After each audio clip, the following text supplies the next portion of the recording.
नमस्कार साथियों, स्वागत है आप सभी का। देखिए, हम यहाँ पर रिवीजन को लेके चर्चा कर रहे हैं और रिवीजन जो हमारा रहेगा वो बोर्ड एग्ज़ाम 2023 को लेके जो है वो महत्वपूर्ण रहने वाला है। और मिशन 100 यहाँ पर हम लेके चल रहे हैं, यानी हमारा टारगेट जो है वो होना चाहिए 80 में से 80।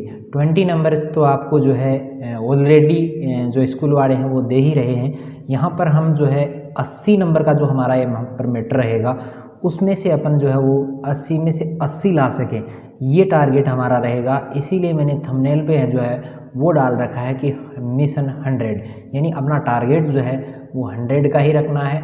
चाहे उसके बाद में अपने को चाहे कितने मिले, लेकिन अपना टारगेट जो है वो कभी कम नहीं होना चाहिए। तो चलिए इसी की शुरुआत अपन जो है वो आज करने जा रहे हैं। 12th क्लास की हम शुरुआत करेंगे। 10th क्लास की शुरुआत मैंने पहले से कर दी है। बोर्ड एग्ज़ाम को लेके जो है वो हम यहाँ पर 12th क्लास को लेके जो है वो हिंदी विषय की रहेगी हमारे यहाँ पर चर्चा। ठीक है, तो चलिए शुरू करते हैं आज का ये वीडियो। देखिएगा, सबसे पहले हम पार्ट की बात करें तो वो अपना पहला पार्ट रहेगा, वो रहेगा हरिवंश राय बच्चन का पुस्तिका रहेगी, वो रहेगी आरोह है भाग 2। कौन सी रहेगी? आरोह है भाग 2। यहाँ पर जो है वो अपनी पुस्तक रहेगी। इसका अपना यहाँ पर जो पद्य खंड है उसको लेके मैं बात करूँगा। अब कुछ बच्चों की ये रहती है कि हम जो कवि परिचय का जो पार्ट है वो हम पद्य वाला याद करें या गद्य वाला। तो आप उसमें कोई भी पार्ट याद कीजिए जो आपको बेस्ट तरीके से, बढ़िया तरीके से याद होता हो, वो पार्ट आप याद कीजिएगा। लेकिन मेरा सजेशन ये है कि आप पद्य वाले जो पार्ट हैं उनको बढ़िया तरीके से देखिएगा। पद्य वाले जो कवि परिचय हैं उनको भी आप बढ़िया तरीके से देखिएगा, क्योंकि यहाँ पर आपको मैं बात करूँ तो लगभग आपके 30 क्वेश्चन जो है वो छोटे वाले क्वेश्चन आएंगे। छोटे वाले यानी मतलब लघुत्तरात्मक क्वेश्चन यहाँ पर पूछे जाएंगे। तो ये बड़ा मैटर है आपके लिए, बहुत अच्छा जो है वो यहाँ पर एक मैं कहूँ तो छोटे वाले क्वेश्चनों को लेके यहाँ पे बहुत ज़्यादा प्रश्न यहाँ पर पूछे जा रहे हैं। यानी लगभग 50 प्रश्न है, उसमें से 30% तो आपको छोटे वाले प्रश्न मिल रहे हैं और 30 नंबरों का यहाँ पर ये मैटर मिल रहा है। तो ये पर बहुत बड़ी उपलब्धि यहाँ पर अपने पास होनी चाहिए कि अपन बढ़िया से बढ़िया नंबर जो इनमें अचीव कर सकें। तो देखिए, शुरुआत करते हैं हम हरिवंश राय बच्चन वाले पार्ट से। पहला अपना ही पार्ट रहेगा, इसमें कुछ ज़्यादा मैं आपको नहीं बताऊंगा। जो मोस्ट चीज़ें हैं रिवीजन में वही क्लियर करवाऊंगा, सारा नहीं करवाऊंगा। देखिएगा, जन्म इनका जो है 1907 ईस्वी को इलाहाबाद में। मोस्ट इंपॉर्टेंट चीज़ है, सवाल आ सकता है कि हरिवंश राय का बच्चन कब हुआ था, तो 1907 को हुआ था। कहाँ पे हुआ था? तो इलाहाबाद में हुआ था। रचनाएं कुछ इनकी याद रखनी है। मधुशाला। अब बढ़िया वाला अगर क्वेश्चन पूछेगा, मान लो क्वेश्चन का लेवल थोड़ा हाई करेगा तो ये क्या पूछेगा कि मधुशाला रचना जो हरिवंश राय बच्चन की है उसका प्रकाशन कब हुआ था? तो उसका प्रकाशन हुआ था 1935 को। मधुबाला जो है उसका हुआ था 1938 को, यानी इसके जस्ट 3 साल बाद में। और मधुबाला और मधु कलश जो है उन दोनों का रचना काल जो है 1938, यानी दोनों का सेम है। ठीक है, इसके अलावा निशा निमंत्रण है, एकांत संगीत है, आकुल अंतर है, मिलन यामिनी है, सतरंगिणी है, आरती और अंगारे है, नए पुराने झरोखे, टूटी फूटी कड़ियाँ, ये इनके काव्य संग्रह। अब मान लो सवाल ऐसा है कि हरिवंश राय बच्चन के किसी एक काव्य संग्रह का नाम लिखिए, तो कोई भी आप लिख सकते हैं, इनमें से कोई भी आप दे सकते हो। इसके अलावा आत्मकथा के इन्होंने 4 खंड लिखे हैं। क्या बोलूँ क्या याद करूँ है, नीड का निर्माण है, बसेरे से दूर है, 10 द्वार से सोपान तक है। इसके अलावा इनके अनुवाद की हुई रचनाएं भी हैं। हेलमेट है, जनगीता है, मैकबेथ है, और एक डायरी भी है जिसका नाम है प्रवासी की डायरी। ये मोस्ट इंपॉर्टेंट है, प्रवासी की डायरी। ये बढ़िया तरीके से आपको याद होनी चाहिए। चलिए, ये सवाल यहाँ पर एक बढ़िया बन रहा है कि इसका पूरा जो साहित्य है बच्चन का, हरिवंश राय बच्चन जो कि अमिताभ बच्चन के फादर माने जाते हैं, माने क्या जाता है ही। ठीक है, तो इनकी पूरे के पूरे जो साहित्य है वो किस नाम से है? तो वो बच्चन ग्रंथावली के नाम से 10 खंड है, यानी 10 पुस्तकों में ये आपको मिल जाएगा। मृत्यु सन 2003 को मुंबई में होती है। और ये कथन किसका है? ये सवाल भी आ सकता है कि पूरा चलने की बटोही बाट की पहचान कर ले, ये किसका कथन है? तो ये कथन है हरिवंश राय बच्चन का। 42 से 52 तक क्या किया था? इलाहाबाद विश्वविद्यालय में प्राध्यापक किया था, आकाशवाणी में काम किया और विदेश मंत्रालय में हिंदी विशेषज्ञ के पद पर रहे। दोनों महायुद्ध यानी 1900 लगभग में मानो 1919 से लेके 1945 तक की बात करूँगा। तो यहाँ पर जो मध्यम वर्ग था जो काफ़ी ज़्यादा अशांत हो गया था, मन बहुत दुखी था उनका, तो वाणी का वरदान देने का काम जो है बच्चन ने किया था। ठीक है, बाकी इसमें कुछ ज़्यादा है नहीं तो मैं आपको वो चीज़ें नहीं बताऊंगा। ठीक है, एक चीज़ आपको इसमें और ध्यान रखनी है कि मध्ययुगीन जो फारसी कवि है, नाम था उमर खयाम, उसका जो मस्तानापन है वो हरिवंश राय बच्चन की कविताओं में देखने को मिलेगा। इसके अलावा कुछ भी आपको इसमें याद नहीं करना। चलिए आगे मैं चलूँ तो आगे यहाँ पर एक मोस्ट इंपॉर्टेंट बिंदु और है अपना, वो ये है कि बच्चन का हालावादी दर्शन। तो हालावादी दर्शन के प्रवर्तक कौन माने जाते हैं? तो वो माने जाते हैं हरिवंश राय बच्चन। ठीक है, ये चीज़ें इसमें याद होनी चाहिए। अब यहाँ पर मैं बात करूँगा कवि परिचय को लेके।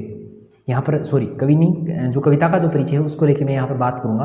तो यहाँ उनकी एक कविता है, नाम है, अपने यहाँ पर जो कविता दी गई है इस पुस्तक में जो अपने यहाँ पर कविता दी गई है उसका नाम है आत्म परिचय। और ये जो आत्म परिचय है, सवाल यहाँ पर बढ़िया बनता है कि आत्म परिचय कविता जो है वो हरिवंश राय बच्चन के किस संग्रह से लिया गया है, तो वो है निशा निमंत्रण से। निशा निमंत्रण इनका एक काव्य संग्रह माना जाता है, गीत संग्रह माना जाता है, और उसी से ये जो आत्म परिचय जो कविता है वो ली गई है। ठीक है, और अपने को जानना, दुनिया को मोस्ट इंपॉर्टेंट मानिएगा, हर पाठ का जो पाठ परिचय है वो आपके लिए बहुत महत्वपूर्ण है, बहुत ज़्यादा महत्वपूर्ण है। क्योंकि नंबर आपको मैं बात करूँ तो जो बढ़िया बढ़िया चीज़ें होती हैं, जो मोस्ट इंपॉर्टेंट चीज़ें होती हैं वो सारी की सारी यहीं पे पड़ी होती हैं, और कुछ बच्चों का ध्यान इसकी तरफ जाता नहीं है। ज़्यादा नहीं तो पता होगा क्या होना है भाई।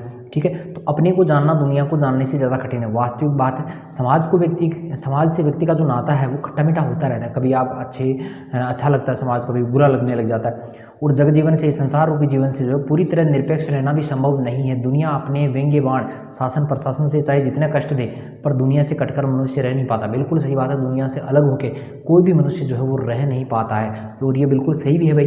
दुनिया से आप अलग कब तक रहोगे, लोगों से अलग कब तक रहोगे, मिलना तो है ही, सबके साथ में मिलजुल के रहना है। क्योंकि अपनी अस्मिता, अपनी इज्जत, अपनी पहचान का जो उत्स होता है, अपने पहचान बनाने का जो एक आपके अंदर जो जुनून होता है, उसका परिवेश ही उसकी दुनिया है। उसका परिचय देते हुए वह लगातार दुनिया से अपनी द्विधात्मक यानी द्विधा की स्थिति बनी रहती है, और द्वंद्व की स्थिति यानी अपने को दूसरों के से मुकाबला करना, तुलना करना, संबंधों का मर्म ही उद्घाटित करता जाता है। और पूरी कविता का सारांश एक पंक्ति में अगर कहा जाए तो दुनिया से मेरा संबंध प्रीति और कलह का है। यानी दुनिया से आप कभी प्रेम करते हो, कभी उनसे झगड़ने लग जाते हो। तो दुनिया से होता क्या है कि दुनिया में प्रीति, प्रेम और कलह, कलह का मतलब झगड़ा, दोनों चीज़ें साथ साथ में चलती रहती हैं। और मेरा जीवन जो है वो विरुद्धों का सामंजस्य है। विरुद्ध का मतलब हर जगह आपको विरोधाभास मिलेगा, विरोधी बातें मिलेंगी। उन विरोधी बातों को आप कितना एक्सेप्ट कर पाते हो, कितना उसको अपने आप अंदर उसको समाहित कर पाते हो, यानी उस वातावरण में आप कितना अपने आप को समाहित कर पाते हो, उससे सामंजस्य बैठा पाते हो, तो वो सारी चीज़ें हैं। उन्मादों में अवसाद, उन्माद है पागलपन है, पागलपन में अवसाद यानी दुख है, पागलपन है और उसमें दुख है, उल्टी चीज़ भी।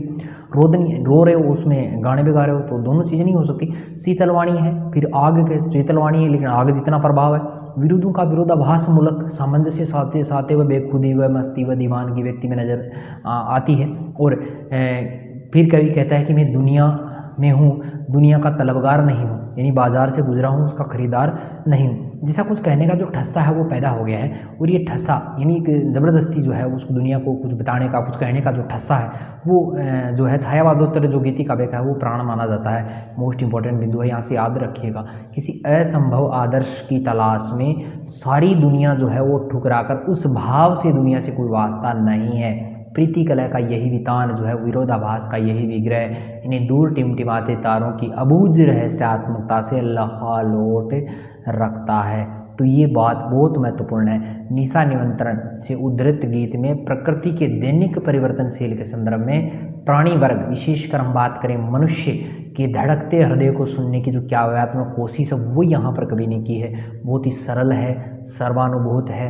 बिंबु के जरिए इन्होंने अगोचर यानी जिस तक पहुँचा नहीं जा सकता उस सत्य की जो रूहानी जो चूहन है, यानी जादुई जो चूहन है, वो महसूस करा देता है। बच्चन की जो एक अलग विशेषता मानी जाती है, एक बढ़िया नमूना यहाँ पर पेश किया है। प्रिय आलम्बन विशेष से भावी साक्षात्कार का आश्वासन ही हमारे प्रयास के जो पगों की जो गति है उसमें चंचलता भर देता है। अन्यथा देखा होगा दूसरी कविता भी है यहाँ पे, दूसरी कविता में वो प्रकृति वाला बात कही गई है।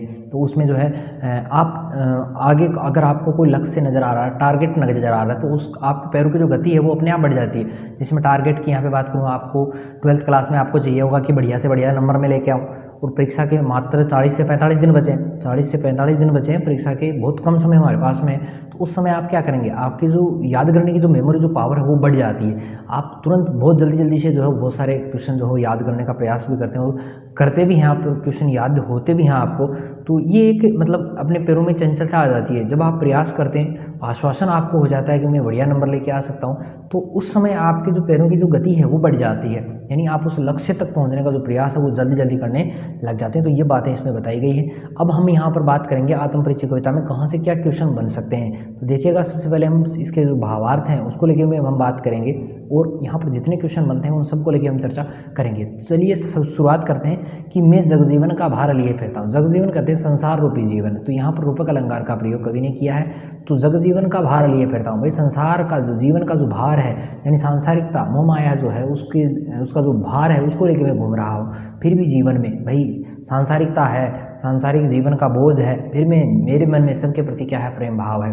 कर दिया किसी ने झंकृत जिनको छूकर मैं सांसों के दो तार लिए फिरता हूँ। और मेरी हृदय रूपी जो वीणा है, भाई हृदय को किसके समान बताया है, वीणा के समान बताया है। और मेरी हृदय रूपी की वीणा को जो है किसी ने उस हृदय रूपी वीणा को छुआ और वो गुंजायमान हो गई। अर्थात मेरा हृदय जो बिल्कुल शांत बैठा हुआ था, उस हृदय में किसी प्रिय की याद ने जो है उसको झकझोर दिया है, मुझे उसकी जो है वो याद दिला दी है और उससे मेरा जो हृदय है वो काफ़ी ज़्यादा व्यथित हो गया है। मैं स्नेह शूरा, अब यहाँ पर सांसों के दो तार लिए फिरने से कवि का क्या आज से यहाँ पर ये बढ़िया क्वेश्चन बनता है, शायद पाठ्य पुस्तकीय प्रश्न भी है, तो आप उसको यहाँ से याद कर लीजिएगा।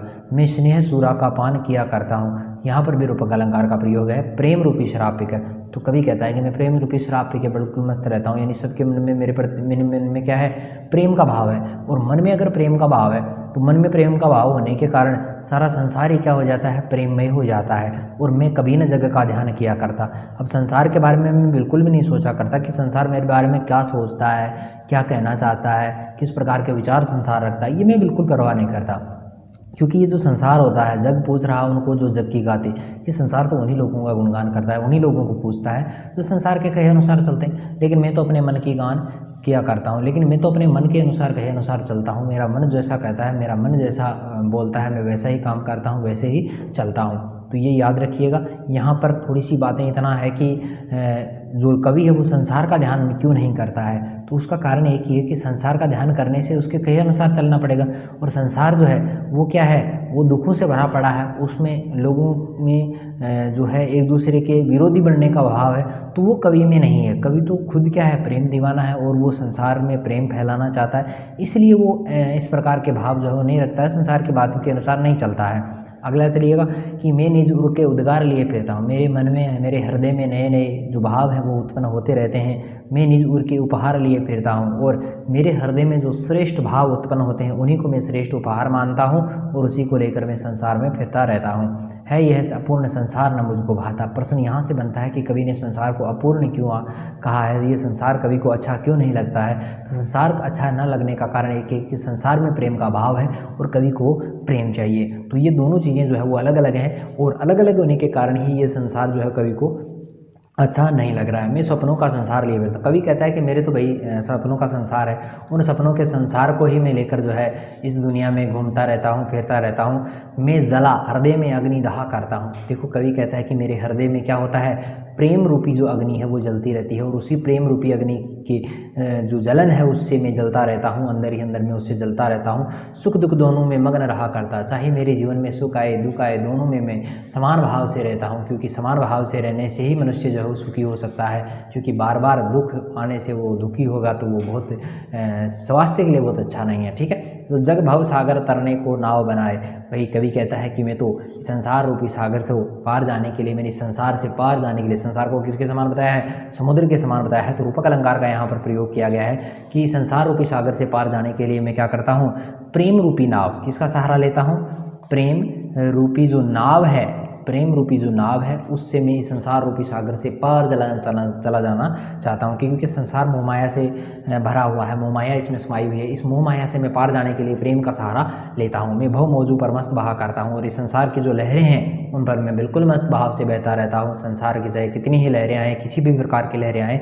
उनकी मैं बिल्कुल भी परवाह नहीं करता और बेधड़क रूप से मैं जो है आगे बढ़ता रहता हूँ। मैं यौवन का उन्माद लिए फिरता हूँ कि मेरे अंदर युवा अवस्था का जो पागलपन है वो बिल्कुल सवार है और इस पागलपन में भी क्या है, अवसाद मेरे अंदर एक बड़ा दुख छिपा हुआ है। उस दुख की चर्चा मैं यहाँ पर नहीं करूँगा। जो मुझको बाहर हंसा, जो मुझे बाहर से तो हंसाती है लेकिन अंदर ही अंदर क्या करती है और रुलाती रहती है, हाय मैं किसी की याद लिए फिरता हूँ। तो यहाँ पर कवि किसकी याद लिए फिर रहा है, तो यहाँ पर कवि की कोई प्रिय हो सकती है, कोई माँ हो सकता है, मतलब कोई भी हो सकता है, आप कोई भी मान सकते हैं। इसकी यादें वो लेकर घूम रहा है और उस पर प्रेम का पागलपन सवार है। चलिए आगे बढ़े। कर यत्न मिटे सब, सत्य किसी ने जाना, तो सत्य को जानने के लिए अन्य लोग जो हैं, संसार के लोग जो हैं, उन्होंने क्या क्या प्रयास किए, यहाँ पर ये सवाल बनता है। तो यहाँ पर सत्य को जानने के लिए लोगों ने जो बहुत सारे प्रयास किए हैं, उन प्रयासों में वो असफल भी रहे हैं। उन्होंने बहुत सारे जो कार्य हैं वो भी किए हैं, उन सब में वो असफल रहे हैं, क्योंकि जहाँ कहीं पर भी उनको दाना मिलता है, जहाँ कहीं पर भी उनको मोह माया मिलती है, उसमें वो डूब जाते हैं और वहीं पर ही वो नादानी कर बैठते हैं। इसलिए कोई भी सत्य को जान नहीं पाया है। फिर मूढ़ ने क्या, ऐसे लोग इस संसार में मूर्ख नहीं तो और क्या है, तो इस पर भी सीखे, जिनको पता है कि इस मोह माया में कुछ नहीं रखा, फिर भी उसी में लगे हुए। मैं सीख रहा हूँ, मैं देखो कभी कुछ अलग सीख रहा है, सीखा ज्ञान बुलाना। कभी ने जो कुछ इतने सालों तक सीखा है, जो सांसारिकता का ज्ञान लिया है, उसको वो भूलना चाहता है, उससे वो दूर जाना चाहता है। मैं और जग, यहाँ पर यमक अलंकार का प्रयोग किया गया है कि मैं और जग, भाई मैं अलग हूँ क्योंकि कवि को प्रेम पसंद है, जग अलग है क्योंकि जग संसार में मोह माया है, और कहाँ का नाता, इन दोनों में कोई रिलेशन नहीं है, कोई नाता नहीं है, कोई रिश्ता नहीं है। मैं बना कितने जग रोज़ मिटाता, मैं हर रोज़ एक नए संसार की कल्पना करता हूँ और उसमें कुछ कमी रह जाने के कारण उसे नष्ट कर देता हूँ। जग जिस पृथ्वी पर जोड़ा करता है, ये संसार जिस धरती पर धन संपदा को जोड़ने में लगा रहता है, मैं हर पल हर समय उस पृथ्वी को क्या करता हूँ, ठुकराता रहता हूँ, उसको नकारता रहता हूँ, वो मुझे कभी भी स्वीकार्य नहीं है। मैं निर्रोदन में राग लिए फिरता हूँ, मेरे रोने में भी क्या है, एक नया राग है। शीतल वाणी है मेरी, वैसे मेरी वाणी शीतल है, लेकिन उसमें क्या है, आग जितना प्रभाव है। हो जिस पर बोपो के प्रसाद न्यौछावर, प्रसाद कहते हैं महल को, और एक प्रसाद जो भगवान को चढ़ाया जाता है वो प्रसाद होता है, और ये प्रसाद है।